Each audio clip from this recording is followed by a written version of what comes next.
For me, one of the most difficult things to decide between is a dispersion build, hybrid build, secondary battleship, or just go full secondary build and say dispersion is going to be random, and some days I'll get really good dispersion on my secondary battleship, and some days it'll be bad, but at least I'm maximizing my secondaries. Well, with the Preussen, it's a little bit complicated again, since this ship really doesn't have very good dispersion to begin with, so running these 8 German guns that do have very good overmatch, we're going to punch through a Hindenburg no problem since we overmatch 30 millimeters of armor. But that's assuming the shells hit, so running a dispersion build is probably advisable on this kind of ship, since the shells you don't have the volume of fire like the Kurfürst does to make up for somewhat poor dispersion. And that's what this game is. This is a dispersion guild Preussen. The next match I'm going to show you in this video is full secondary Preussen, and we'll see the difference, or that I don't really notice much of a difference. There certainly are some salvos that seem very tight. This one, for example, I just missed. I've not going to sugarcoat it. I just aimed poorly there, but the dispersion looked pretty good. And I want you to really focus in on this game specifically and how good the dispersion can be, since in a few minutes we're going to be looking at non-dispersion build, and then you can come to a conclusion yourself if you think it's worth it based on 2 games. Of course, that's not going to show you everything. There we get insane dispersion. That's 9,000 damage to a Shimakaze with 6 hits out of 8.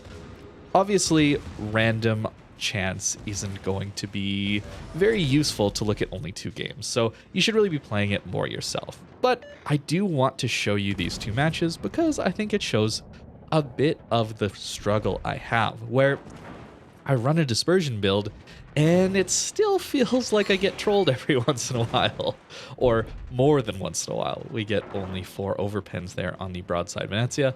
However, that is a very small ship at long range that is quite maneuverable. Venezia, of course, has one of the best turning radiuses in the game as far as cruisers are concerned, so it's a very difficult ship to hit.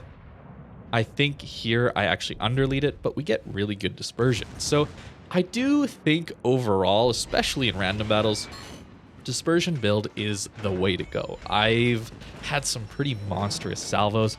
We saw on the Shimakaze that one really impacts a DD's game when they lose half their HP from a single battleship AP salvo.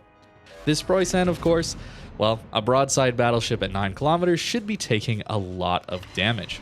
Get a little unlucky, but we still get 15,000 damage, or near enough. So the dispersion build does some work. But am I really playing a brawling German battleship for its dispersion? For me, I would like to run the full secondary build more often, just because when I play these ships, I like the secondaries going off. But I can't lie, running dispersion and getting 25k into a broadside Preussen feels pretty nice. We did end up winning that game, but I didn't really do much later on in that match. But we did get some pretty impressive salvos, didn't we?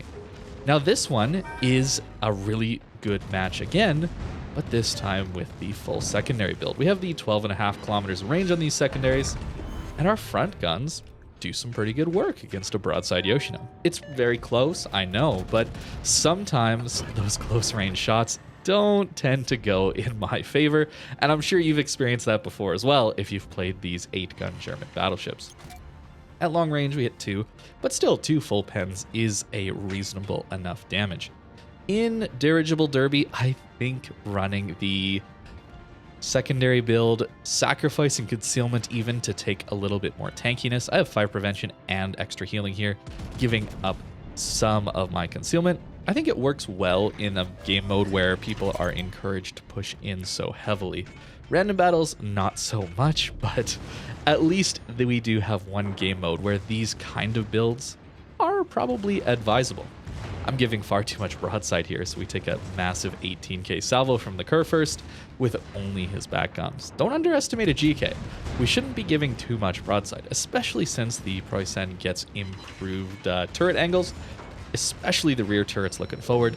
The front turrets looking back, I think are very similar to the GK, which is to say it actually is angled quite well. We're just not doing a great job of it here.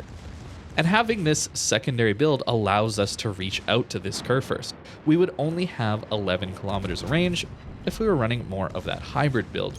And so our secondaries would have still been shooting, but he's just about to leave that range. So there are advantages, as well the upgrade slot that we would be switching out to get better dispersion on the main guns give you a little bit better dispersion on the secondaries as well, making them a little more useful.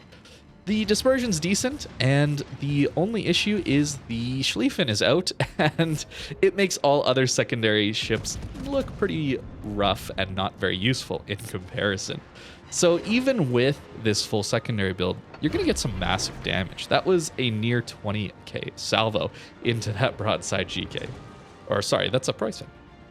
I get them mixed up sometimes still, but that's a lot of damage, and we're still running full secondaries. So for me, it's a really, really difficult choice. I get these games where, if I'm honest, I'm probably getting lucky. The average dispersion probably doesn't look like this, where we're landing 6 out of 8 shells on an angled Kremlin and still getting 2 full pens into that superstructure. It's probably a little bit lucky for sure, but it can happen, and that's why it's very difficult for me to decide.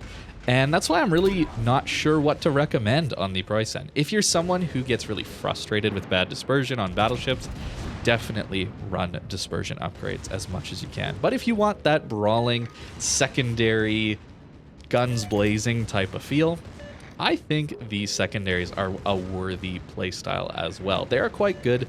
They're not Schlieffen, let's be honest, but they at least all pen 32 millimeters without having to take IFHE, which is a nice bonus when you're facing off against certain tier 10 battleships at closer ranges. If they go bow in, for example, it allows you to also pin cruisers and destroyers very, very, very easily, where the Schlieffen really wants to take IFHE for that. So the secondary build can certainly work. Having more armor to tank and more HP is also quite nice compared to a Schlieffen. But I don't know. I really don't know what build to recommend. They both seem to work, and they both seem to not work and troll me into really bad games every once in a while. So maybe let me know in the comments down below what you guys are running on your Preußen, your GK, your Ohio, these kinds of ships. Let me know, because I really don't know what to recommend. And this is one of the main reasons I actually am always out of Commander XP. I feel like I'm constantly swapping my captains back and forth between these two builds. We actually just double sit that Minotaur there. It's a secondary build, and we're still getting these massive hits every once in a while. It's tough for me to know. So again, let me know. I would be very curious to know what you guys mainly like to run on these brawly German battleships. I think they're both viable builds. They're not the best battleships at dispersion, but at least they're capable enough. And since these ships have so much armor, even if you're not taking full secondaries, they are a menace in a brawl anyway. So maybe it is just the dispersion build or the hybrid build that is the best for these ships. I think the fun factor, though, has to be the full secondary build. Having just all these guns blazing is too much fun. This dirigible derby ended up with us winning, and we did such an awesome job tanking, holding this final push, and getting our blimp across the finish line. I really am loving this game mode. This Minotaur decides to go broadside again, and that's some horrible dispersion, and yet we still get the Citadel to finish him off. Shimakaze last alive, and I think our teammates are going to take him out. Now, let's take a look at these two captains and see which one you would pick. So here we've got the all-in dirigible derby build that I've been running, and it's pretty interesting. I think I do tend to get some good value out of improved repair party, since I do see myself getting pretty high potential damage numbers, although I think basic survivability is probably just better, or adrenaline rush. I always just want to try these new upgrades and see if I can make them work. But if we're looking at a more reasonable build for random battles, I'd probably be running something like this. allowing me to run my secondary range up and get that accuracy, and then I can just swap the aiming system module for the main guns or the secondary battery module if I want to go full secondaries. This is a good kind of all-around build that I would probably run if I was playing random battles more with this ship currently. And I'm going to show you this one, but be warned, I haven't actually played with this build yet. This is one that's just kind of come to my mind very recently.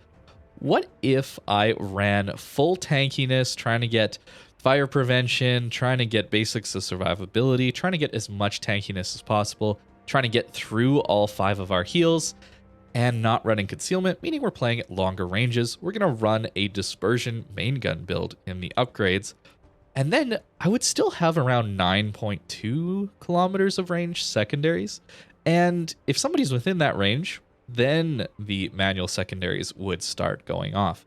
Part of me thinks that might work, since secondaries really don't hit too much outside of 10 kilometers until you've really stacked all of the accuracy that this upgrade offers, but even then, it really is only useful against battleships. Cruisers and destroyers are often going to be missed by the poor accuracy, at least on the mainline German battleships. I think the Schlieffen is a bit of an exception since it gets Ohio dispersion with the improved armor pen that the German battleships do get. But this is one I think I'm going to try coming up, but again, I haven't played with it yet, so I don't think I can really recommend this one quite yet. And as far as equipment, if you're wondering, I'm talking about Auxiliary Armaments Mod 2 and Maiden Battery Mod 3 as full secondary and full main gun builds, swapping between these two. Although, it's probably just better to always be running Maiden Battery Mod 3.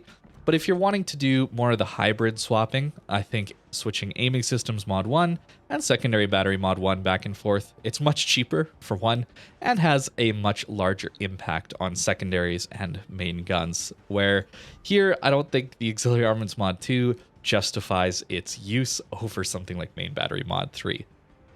Again, let me know what you think in the comments below. I'm really unsure what the build is for these brawling German battleships. I'm constantly changing, constantly trying to figure out what works best for me. So let me know in the comments below, and thanks for watching this video. I hope you have a great rest of your day.